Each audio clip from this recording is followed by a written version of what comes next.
بسم اللہ الرحمن الرحیم۔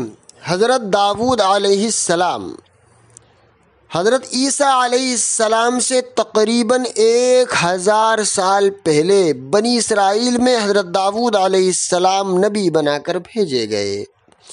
اللہ تبارک و تعالیٰ نے انہیں نبوت اور حکمت دونوں کا شرف عطا فرمایا تھا۔ حضرت آدم علیہ السلام کے بعد آپ علیہ السلام پہلے نبی ہیں جنہیں اللہ تبارک و تعالیٰ نے خلیفۃ اللہ کے لقب سے یاد کیا۔ اللہ تعالیٰ نے 4 کتابیں نازل فرمائی ہیں جن میں تورات کے نازل ہونے کے 480 سال کے بعد زبور حضرت داؤد علیہ السلام پر رمضان المبارک کی 12ویں تاریخ کو نازل فرمایا۔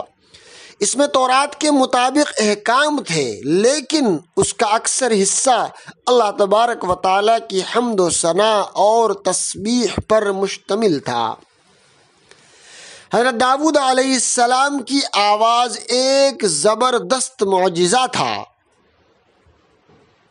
جب آپ زبور کی تلاوت فرمایا کرتے تھے تو جنات، انسان، چرند، پرند، پہاڑ اور وحشی جانور سبھی جھوم جاتے تھے۔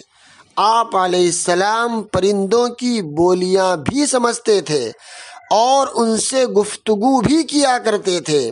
اللہ تبارک و تعالیٰ نے لوہے کو آپ کے ہاتھ میں موم بنا دیا تھا۔